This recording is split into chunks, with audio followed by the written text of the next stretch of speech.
Muito boa tarde, Boa tarde. doutora Luísa Paulinelli. É com gosto que a tenho no meu canal Contar com Letras, do YouTube. E vamos conversar um bocadinho sobre esta atividade que eu estou a realizar, de escutar as pessoas, o cidadão comum, embora tenha alguma proeminência social, isso interessa ouvirmos, porque às vezes ouvimos sempre as mesmas pessoas, os políticos, ouvimos muito, e pessoas que Eles têm também assim, falam impacto, muito. é verdade, e também precisam da comunicação social. Compreendemos isso, mas também precisamos de ouvir os outros, porque os outros também têm coisas a dizer. A Luísa é da literatura, professora universitária, Sim, já da Madeira, sim, sim. e nessa área o que é o seu trabalho, assim concretamente? Eu trabalho mais concretamente a literatura comparada.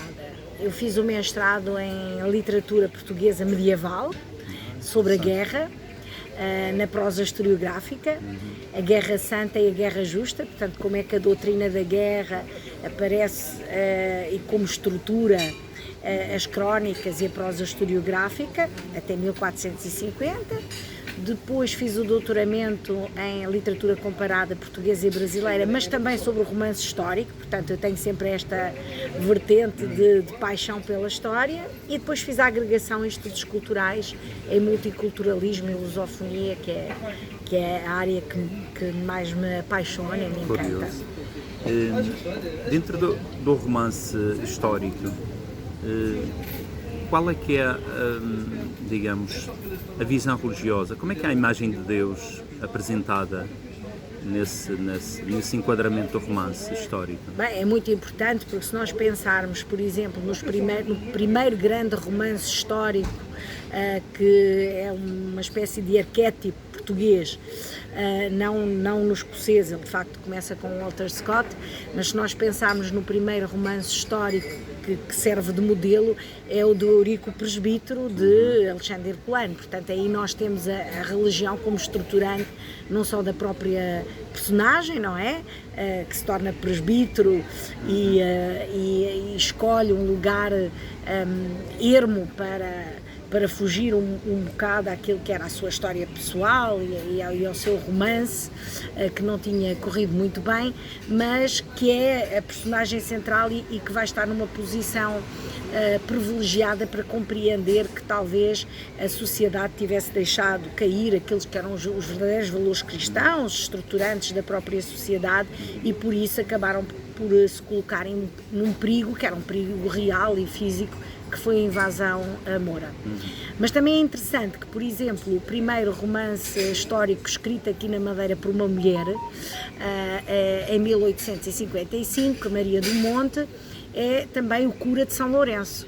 E aqui também a religião... Maria do Monte era religiosa, era uma freira. Não era. Ela tinha um nome muito comprido, era Maria do Monte e depois Vasconcelos, Muniz, era irmã do Visconde das Nogueiras. Mas quando acaba por... Era mesmo o nome dela, Maria do Monte, mas quando é nós que é uma Maria do Monte religiosa, freira. Pois, mas esta não é. Mas quando no testamento dela, por acaso, ela decide ser enterrada com as vestes do convento mais pobre daqui, não do convento de Santa Clara, mas ela queria mesmo ir como uma pessoa o hábito de religiosa. Exatamente, o freira. hábito de... Sim. Engraçado. Mas qual a ela visão que ela fez nos dá acerca de Deus? O quê? Um Deus castigador? Não, é um Deus piedoso, um Deus que perdoa, um Deus que aliás, este cura de São Lourenço é a personagem principal, porque ele vai amalgamar uma família que tinha sido desfeita por interesses, por ambições, por ciúmes, por inveja, e é ele que vai conseguir colocar em diálogo e também em perdão várias pessoas da mesma família, que de facto se tinha separado por maquinações ligadas de facto à inveja, à ambição, e depois alguma descrença destas personagens familiares umas nas outras, que não se ouviam, mas que acreditavam nas mentiras que lhe eram ditas. E o cura de São Lourenço é uma personagem central, porque ele vai explicar de facto que aquilo que é o amor de uma pessoa pela outra e acreditar uns nos outros é aquilo que cimenta a sociedade, que cimenta a família e que permite que todos eles consigam encontrar a serenidade e o amor. Exatamente, e no fundo isso é uma forma dela expressar a sua crença, a sua fé. Sim, exatamente.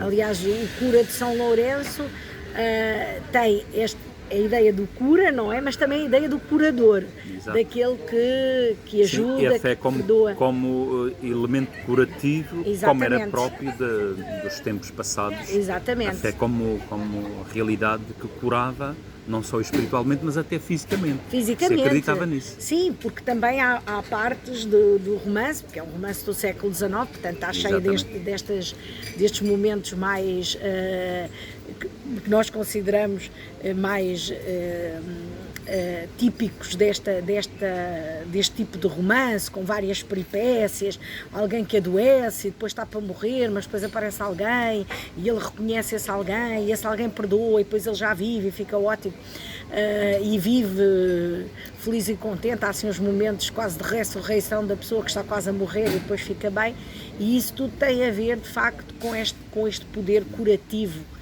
do amor cristão e das pessoas. E esse elemento curativo, digamos, embora havia também essa dimensão física de acreditarem que as chagas físicas poderiam eventualmente ser curadas pela intervenção dos santos e até do próprio Deus, mas a chaga espiritual da falta de perdão, sim, essa era não a havia pior. A reconciliação, essa era a pior. Era pior. E o romance histórico tem muito isso, não é verdade? Sim, tem muito. Estes romances, o Rico Presbítero e também o Monge de Cister e estes da Maria do Monte também, porque nós vamos encontrar, por exemplo, há um último romance dela que é o Bermudo e a Mesa de Prata, em que nós temos por um lado os mouros e os cristãos, portanto passa-se em época em que havia, portanto, a invasão da Península Ibérica, portanto havia ainda guerra entre cristãos e muçulmanos, mas depois aqui nós vamos encontrar de um lado e do outro, e isto é muito interessante, a compaixão. Portanto, nós vamos também encontrar do lado muçulmano não só a imagem daquele que é um terrível o mouro que vem e que mata, etc. Mas vamos encontrar também do lado muçulmano uma parte, eu direi mesmo quase aquele que é mais religioso e menos vingativo e menos sedento de sangue, e isso também aparece Curioso, nas personagens muçulmanas. Estou a ler um livro agora de Jack Miles, um historiador americano, Deus no Alcorão, e é uma reflexão comparada entre a Bíblia e o Alcorão. E a presença de Deus e a visão de Deus tanto num como no outro. E é interessante que em determinados episódios bíblicos e em figuras bíblicas, Deus muitas vezes, por exemplo, a me lembrar de Noé, por exemplo, em que Deus aparece, do ponto de vista da Bíblia, Deus é muito mais cruel do que do ponto de vista do Alcorão. Sim. Nós criamos essa ideia na atualidade de que o Alcorão é só terrorismo e parece que Deus é um... Foi a Deus interpretação que também fizeram dele, não é? E sobretudo alguns grupos. Alguns grupos fundamentalistas sim, que se instalaram dentro do islamismo e que fizeram perpassar esta ideia de que de facto Deus não tem nada a ver com a base, o alicerce do que é verdadeiramente o islamismo. Exatamente. Que é um Deus de paz e de compaixão e de misericórdia, como eu posso ver, e estou a constatar neste livro muito interessante que estou a ler, em que me dá essa visão que em alguns episódios bíblicos comparados, porque aparecem também no Alcorão, as mesmas figuras e os mesmos episódios, e nota-se precisamente isso. Deus é mais misericordioso, o Deus Alá, neste caso, é mais misericordioso do que o Deus de Javé, ou Elohim, do judaísmo e do cristianismo. Sim, é a verdade. literatura bebe das duas, nomeadamente a cultura ocidental, bebe a tradição judaica, Sim, judaico-cristã. E o islamismo também entrou nesta dinâmica da... É óbvio que, agora andando mais para trás, quando nós falamos das crónicas, por causa da Guerra Santa e da Guerra Justa, aquilo que acontece... A Guerra Santa e a Guerra Justa é a mesma coisa? Não, são completamente diferentes. São completamente diferentes, porque a Guerra Santa é aquela que se faz contra um infiel. E a Guerra Justa é uma guerra que se pode fazer entre povos que têm a mesma religião. E a Guerra Santa, por exemplo, não se faz no sentido de arrebatar o infiel, mas no sentido de o converter. De o converter ou de o aniquilar. Mas por ser guerra... Também pode ser. Mas por ser guerra, vai aniquilar. Sim, sim. Aliás, a grande diferença entre a Jihad e a Guerra Santa é que quando nós temos o mundo muçulmano, nós temos o Estado, é o mesmo que a religião. Portanto, aquilo que acontecia, e aconteceu muito na nossa Península Ibérica, se nós vemos, por exemplo, o caso dos moçárabes, é que à medida que avançavam na Península Ibérica, aquilo que os mouros diziam era que os cristãos podiam continuar a viver nos seus sítios se pagassem ao Estado, porque aquele pagamento que era feito ao Estado era como se fosse uma subjugação à religião.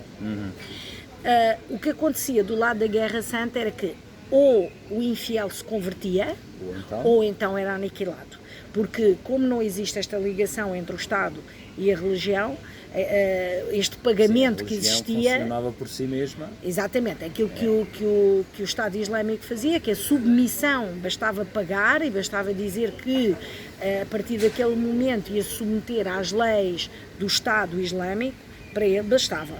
Exato. Enquanto para nós não, para os cristãos ou era... Os cristãos da Guerra Santa. Os cristãos da Guerra Santa, claro, estou a falar dessa época. E por isso mesmo é que muitas vezes quando a gente lê aquelas crónicas e diz assim, meu Deus, tanto sangue, e tão contentes de matarem tantos infiéis, mas isso era normal, porque neste caso o matar era uma espécie de... passaporte para chegar ao céu sem ter que passar por um julgamento. Portanto, passava-se a ser quando se morria-se mártir. Sim. E por isso uma via direta. Era uma via direta. Sem purgatório, sem inferno. Exato. E aliás há muitos historiadores que dizem mas estas guerras eram feitas muitas vezes com uma parte que era económica e outra parte que tinha a ver com a invasão territorial e com a conquista territorial, mas os homens movem-se por mitos, movem-se por crenças, e mandar um soldado morrer era muito, porque ia servir um senhor era muito complicado, ele tinha que ter essa força. Exato. Que lhe dava a ideia da fé. Seria muito redutor ser só por um pedaço de terra, não é? Muito redutor. Portanto, ser mais por uma crença, por uma causa. Tinha. Se nós pensarmos o que era na época, aquela cruzada, por exemplo, das crianças, em que andaram pelo mundo, pela Europa fora, a pôr crianças para irem cruzada até ao Oriente, porque as crianças eram inocentes e por isso iriam vencer com a sua inocência todos os soldados mouros. Claro, morreram as crianças todas. Claro. Mas tinha a ver com isso, tinha a ver com essa também esse mover-se pela fé. Naquela época era assim que era entendida, e nós temos que entender, nós não podemos estar a criticar hoje aquilo que foi feito na altura. Claro. Porque aquilo que foi feito na altura estava dentro de uma conjuntura que era daquela época. Da mentalidade daquela época. A forma de pensar, a sensibilidade. Exatamente. Há um conjunto de factores que, de facto, cada época fala por si mesma. Exatamente. Não há outra... Exato. Agora, a Guerra Justa tinha, aliás, até um bispo, o Álvaro Paes, que escreve, é preciso, para a Guerra Justa, haver uma série de critérios para se fazer guerra. Por exemplo, fazer guerra contra os castelhanos, obrigatoriamente tinha que ser uma guerra justa, não era uma guerra santa, o castelhano não era infiel, não é? Então é quase uma guerra que tem que seguir umas ideias administrativas. Exato. Portanto, a Guerra Santa implica uma religião deste lado e outra religião deste lado. Exatamente. sendo uma luta entre povos com a mesma identidade, quer religiosa, quer social, quer política, aí já estávamos diante de uma guerra justa. Exatamente, exatamente. E aí tem que haver motivo, tem que haver um motivo válido, Claro. tem que haver o medo do ataque do outro, etc. Portanto, Sim, há sim. uma série depois de critérios que é preciso seguir para que a guerra seja justa. Exatamente. Apesar de, às vezes, as narrativas medievais se estruturarem de forma, por exemplo, contra os castelhanos, quando foi da crise 1383-85, nós encontramos ali na crónica de Fernão Lopes, que era um grande narrador, não é? Muitas vezes quase o cair na tentação de chamar o castelhano infiel. Aliás, porque diziam, mas ele não segue exatamente aquilo que nós seguimos, o Papa como nós seguimos, eles... Há sempre essas E tentativas. sobretudo poderia não ter submissão que os portugueses tinham ao Papa. Ao Papa, Os exatamente. espanhóis, pelo menos, Exatamente. eram mais descontraídos, Eram mais nessas- bem, como hoje também se nota. Sim. Na literatura, de facto, há a busca do sentido da vida, do sentido do destino, digamos assim. Enquadra-se muitas vezes na questão de Deus, mas eu acho, segundo a minha leitura, posso estar eventualmente errado, mas pelo menos é aquilo que eu vou tentando perceber a partir daí, daquilo que vou lendo, estudando, é que é também a procura da reconciliação, como já falámos, o sentido do perdão, de nos entendermos como humanidade. E então isso aí é que nos remete para uma dimensão da transcendência. Exato. A literatura tem uma função essencial, que é, no fundo, fazer descobrir o homem ao homem.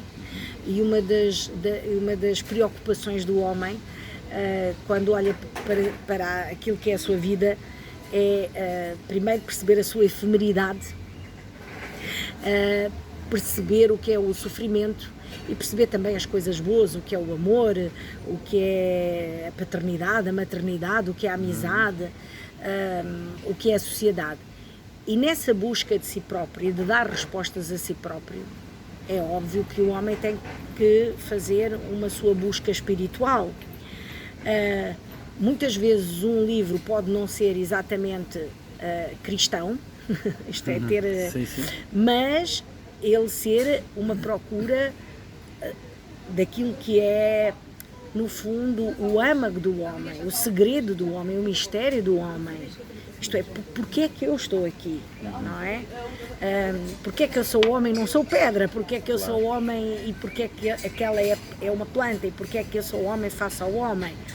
E por exemplo, Herberto Helder tinha uma expressão muito bonita para falar de poesia, porque ele dizia: a poesia está na face do outro. O que há de mais bonito do que isto, de mais espiritual do que isto? Eu estou a dizer que a poesia está na face do outro, o outro em que eu me reconheço, que é o meu próximo. E a literatura é essencial nessa procura, não é?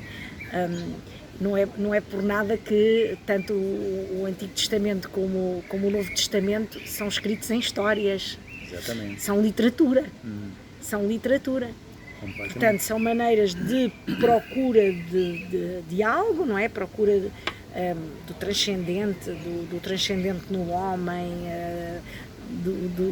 do homem no transcendente também, no sentido do sofrimento, no sentido da morte, do perdão, da caridade, etc. Mas têm forma de história. Porque a história é a nossa maneira também, homens, de sobreviver, porque quando contamos as nossas histórias, nós estamos a passar para o outro a nossa memória, a nossa forma de sobrevivência, a nossa forma de lidar com as coisas que estão à nossa volta. Acha que hoje nós estamos a perder um bocadinho neste sentido do contar a história, de contar histórias? Porque a internet facilita tanto a vida das pessoas. Ali estamos numa fração de segundos, com um simples clique, podemos ter um manancial enorme diante de nós. Será que não se perdeu um bocadinho o sentido do estar presente? E a pandemia também veio retirar-nos um pouco esse prazer da presença. É verdade. Será que não estará em crise esta forma de contar? Há uma coisa que com a pandemia eu achei interessante e que pode, em parte, estou a pensar, a raciocinar algo. Aquilo que aparecia no Facebook eram pessoas a contar histórias. Contaram-se muitas histórias, pessoas pegaram em livros e contaram histórias, estou-me a lembrar aqui na Madeira, poemas, eu e as minhas colegas, as minhas amigas arranjámos uma bicharada, como é que era a quarentena, bicharada na quarentena, em que cada uma contava uma história que era uma carta que respondia à carta de vários animais, é por isso que era a bicharada. Mas estou-me a lembrar, por exemplo, a Leda Pestana, que contava as histórias, a Catarina, que contava histórias. E não só aqui, também colegas no Brasil que contavam histórias. Portanto, houve uma necessidade, no momento em que nós nos fechamos, não é? Nos fecharam, de libertar-nos através da poesia, através da história, da contação de histórias, que nos humanizou, porque nós estávamos tão fechados. Que eu penso que naquele momento em que se contava a história, que alguém ouvia a história, depois respondia à história, acabava por ser um momento de humanização. Aquilo que muitas vezes eu penso que falta nesta vida, que é uma vida demasiado veloz. Nós não temos muito tempo para a leveza, não temos muito tempo para o silêncio. Mas o silêncio preenchido, não estou a dizer só aquele silêncio de ficar absolutamente calado. Não, silêncio de ficar calado.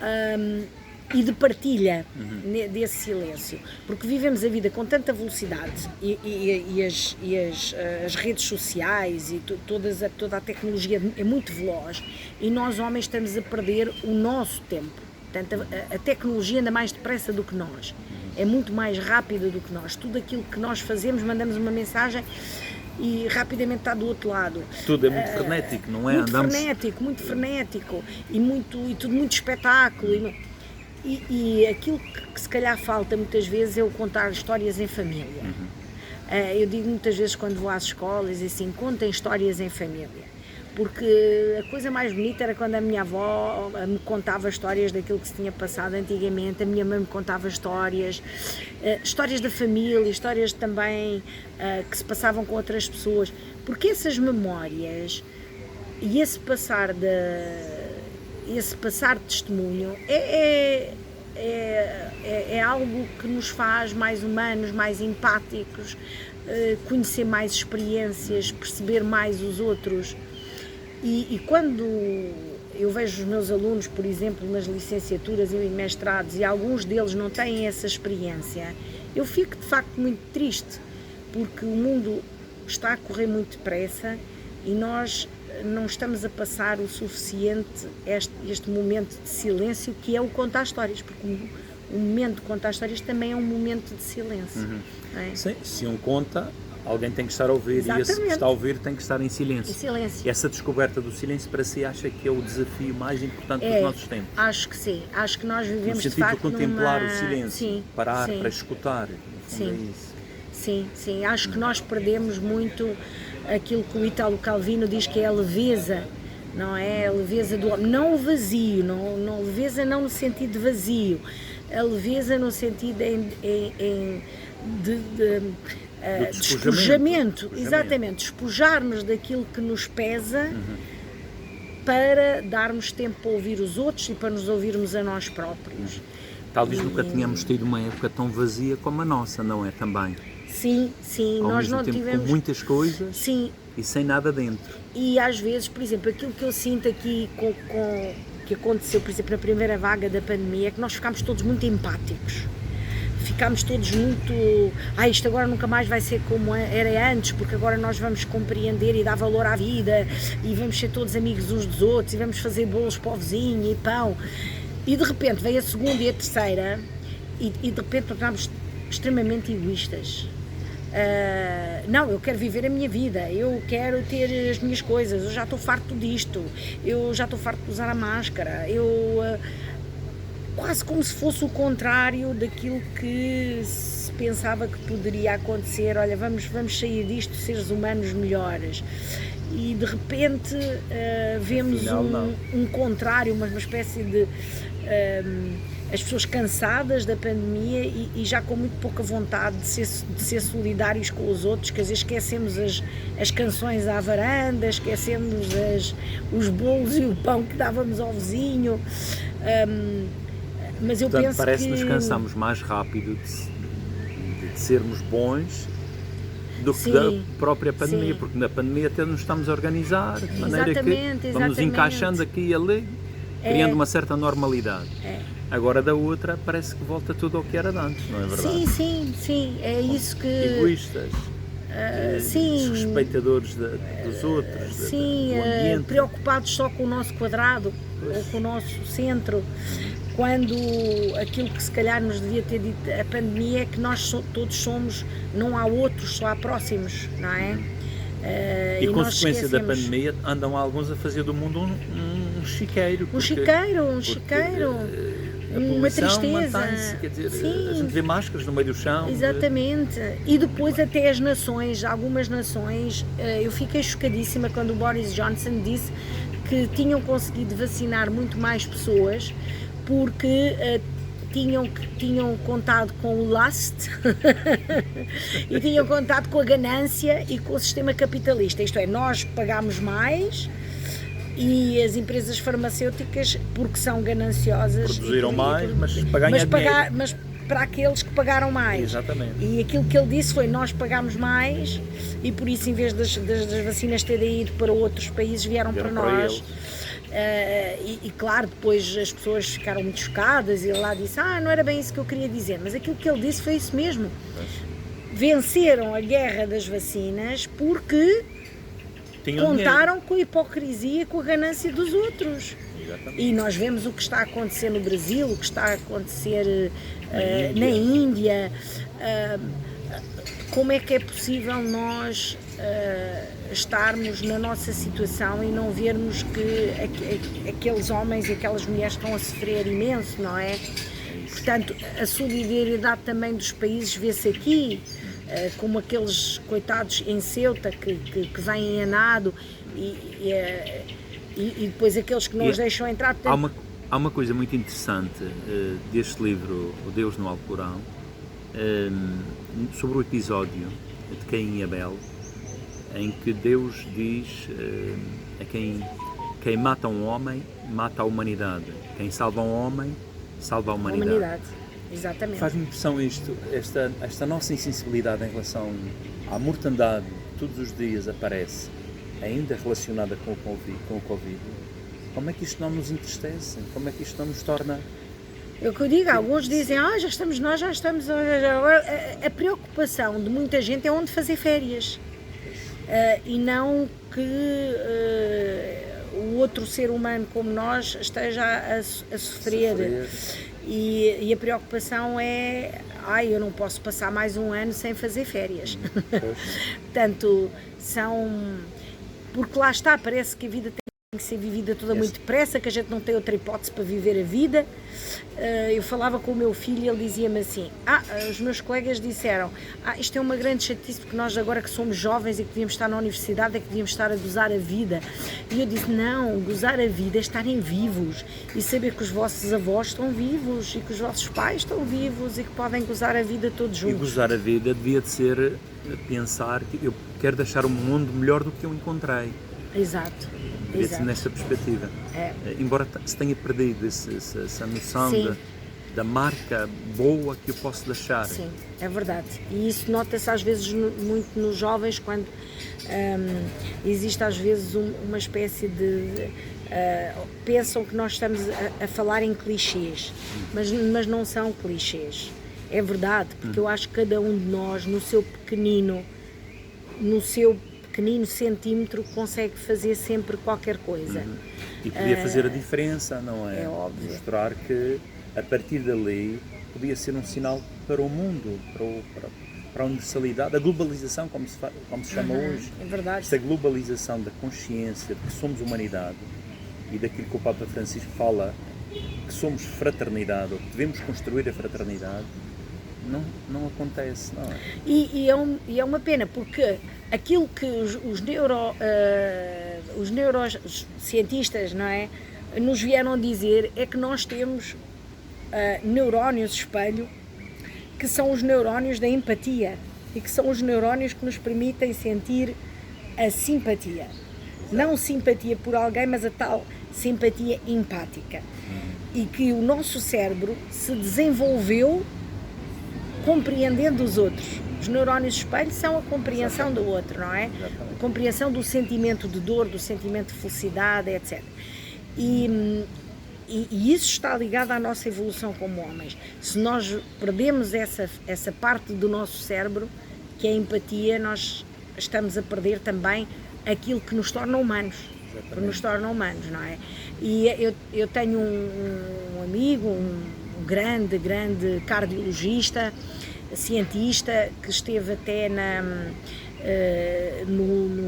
equipa de cientistas que desenvolveram o pacemaker. E ele diz assim, aquilo que é mais incrível na humanidade é que todos temos genes diferentes, uma componente cromossomática diferente. Temos um ADN diferente, temos um ADN, não há um ADN igual, não é? E ele diz, isso é maravilhoso, isso é o que nos faz, diz ele, humanos, mas ao mesmo tempo espirituais, porque ele, segundo Mário Vassalli, que é o nome dele, ele diz que nisso ele compreende a grandeza de Deus, diz ele, só Deus nos podia ter feito todos diferentes e todos iguais na nossa humanidade. Mas esta diferença de cada um de nós, do nosso ADN, é uma diferença que nos permite ser individuais, mas que nos permite ser tão iguais a todos. E é por isso que aí também fisicamente os nossos neurónios de espelho nos dizem se uma criança está a chorar, a gente sente o sofrimento dela. E se ela está a rir, nós sentimos. Aliás, os sociopatas essa parte não têm desenvolvida do cérebro, estes neurónios de espelho. Portanto, se nós perdemos também essa nossa capacidade física que nos ajudou a evoluir, essa tal fraternidade, então, essa proximidade, então é que estamos pobres. Somos pobres de espírito. Exatamente. Qual era a mensagem que gostaria de deixar para o mundo, para as pessoas?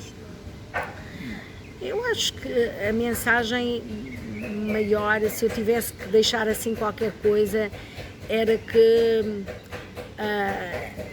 era isso mesmo. Eu acho que nós temos que procurar dentro de nós a generosidade, de nos compreendermos próximos dos outros, e que se nós conseguimos fazer a felicidade de alguém que é nosso próximo, nem que seja de uma pessoa, nós estamos a ganhar em vida. E aquilo, se eu tivesse que desaparecer amanhã, a única coisa que eu queria deixar era que a determinada altura fiz alguém sorrir, porque isso é a coisa mais bonita do mundo, seja pelas minhas ações, seja por aquilo que eu ensinei ou por aquilo que eu escrevo. Acho que a ideia de que aquele que chora ao nosso lado faz-nos tristes e que nós temos que tentar fazê-lo sorrir, acho que é talvez a coisa mais importante, porque o que é que podemos deixar nós que não somos nada? Daqui a uns dias a pessoa desaparece, e se deixar pelo menos essa marca em alguma coisa, em alguém, e tornando por isso alguém mais feliz e mais contente, e com a ideia de que ele não é diferente, não é um alter, não é um outro, é um próximo. Exatamente. É aquele que nos está vizinho. Isso para mim é o mais importante. Duro, é? Exatamente. Aí é o Evangelho puro e duro. Exatamente. O que é que esperava que a Igreja Católica pudesse fazer a este nível nos nossos tempos? Eu acho que a proximidade é muito importante. Estar próximo dos homens, ser como eles, não ser uma igreja marcada por hierarquias e se calhar rituais, que também são importantes, Os rituais são importantes para uma determinada organização, mas acho que estar próximo das pessoas, fazer com as pessoas, construir, ser com as pessoas, isso acho extremamente importante. E acha que tem falhado um bocadinho a esse nível? Nesse nível tem falhado. Eu acho que este Papa trouxe uma mensagem disso mesmo, de estar próximo dos homens, de ser com eles, de viver com eles, de ser humilde com eles e de não olhar os rituais como impedimento de outra coisa maior, que é construir uma parede em conjunto. Eu acho que essa solidariedade, o estar presente, o criar, acho isso muito importante. Os rituais muitas vezes também são exclusivos, quer dizer, excluem. Sim, e uma perspectiva mais integradora daquilo que deve ser a Igreja, porque isso é que é o Evangelho, da qual ela bebe a sua inspiração e a sua doutrina para fazer as suas ações. Se ela se reduz puramente a rituais, torna-se então exclusivista. Exatamente. E acaba por fechar. Exatamente. Depois, acho que a Igreja Católica devia abrir-se mais às mulheres. Eu sei que está-se a abrir a parte laica, não é? Agora o Bispo de Setúbal foi escolher uma mulher para a Cúria, não é? Mas eu acharia importante, uma importante mensagem também, o facto de as mulheres participarem mais. Aliás, eu leio o Novo Evangelho e eu vejo a mulher como parte do fermento. Eu não vejo a mulher a fazer o fermento, eu vejo ela é fermento. E eu acho que Jesus a viu assim. Exatamente. Acho que depois as interpretações que vieram a seguir e que acabaram por colocar a mulher num lado carnal, de tentação, de distração, do pecado, exatamente. Houve aquela dicotomia muito grande entre aquilo que é Eva e Maria, portanto. E eu acho que eu quando leio o Novo Testamento, eu vejo a importância que Jesus dá à mulher. E há uma parte em que fala mesmo dela como fermento para poder fazer o pão. Portanto, ela é essencial. E eu acho que neste momento a Igreja Católica podia também fazer um passo nesse sentido. Parece-me que aceita muitas coisas, mas está, no que toca à mulher, está a fazer passos muito pesados ainda, muito sofridos em relação... Isso tem a ver ainda com o patriarcalismo que nos norteia, não é? Exatamente. E isto não só a nível da Igreja. Dizer, em tudo. Em tudo. Social, mas aí familiar, é que a Igreja podia dar podia ser exemplar, podia estar na vanguarda da frente. Podia estar lá na vanguarda, na frente, a dizer, é por aqui o caminho. Exatamente.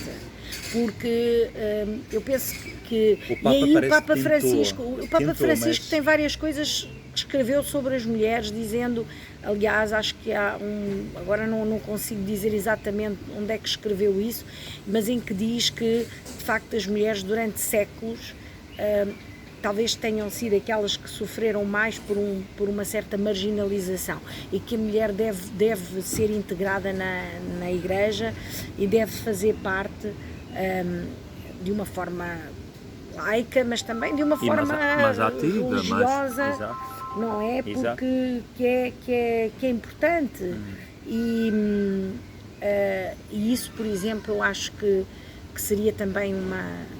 E depois, muitas vezes, aquela coisa a Gil Vicente que existe Roma, não é? Aquela Roma que eu penso que o Papa Francisco conseguiu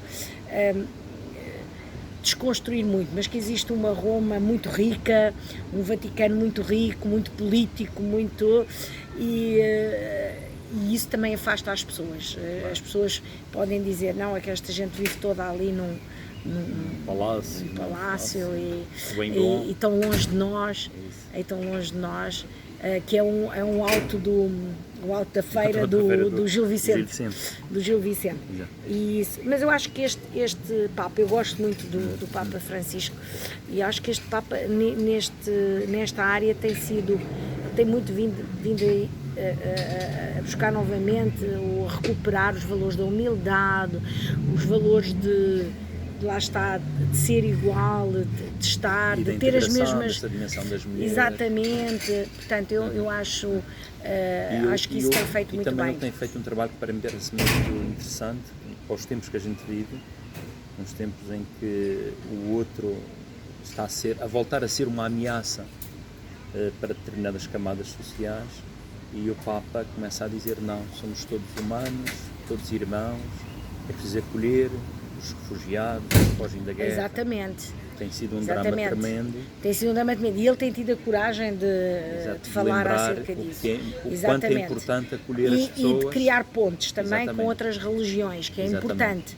Porque se tem um comportamento de oposição, nós vivemos séculos e séculos de oposição em determinadas religiões que levaram a guerras, não é? Daí a gente ter começado a nossa conversa, guerra santa, guerra justa. Por isso mesmo. Por isso eu acho que aqui o Papa tem sido exemplar nisso, em tentar criar estes diálogos, em tentar mostrar que também tem respeito por outras religiões. Afinal, os homens, todos eles à sua maneira, estão a tentar encontrar o seu Deus e encontrar a sua paz.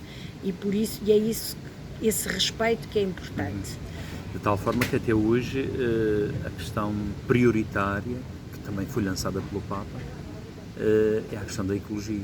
Exatamente. Isso aqui é um grande drama. Isso é exatamente, e o viver com a natureza. Exatamente. A natureza faz parte de nós, Deus criou as aves, os animais. E que face aos desequilíbrios, nós somos chamados a nos entendermos, porque senão daqui a dias não temos chão. Não, exatamente, isso também é muito importante, dá muita importância de facto este Papa à ecologia, ao ecossistema, ao vivermos com a natureza, ao respeito pela natureza, porque se a natureza está doente, nós também estamos doentes. Claro. E essa mensagem é uma mensagem muito importante e eu penso, o Papa anterior não tinha falado disso, mas não com tanta veemência como o Papa Francisco está a fazer. E escreveu a encíclica, a Laudato Si, sobre a criação, isso, a natureza e a criação, a ecologia, isso vai criar um impacto e um debate na sociedade muito interessante e muito importante. Sim, mas eu acho que a Igreja Católica também deve fazer isso, claro. Porque se mantém fora do debate,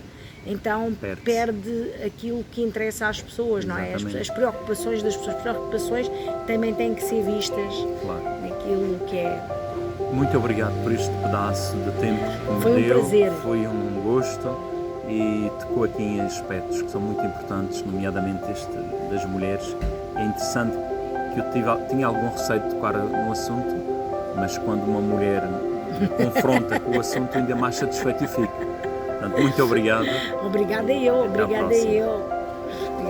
Foi muito bom.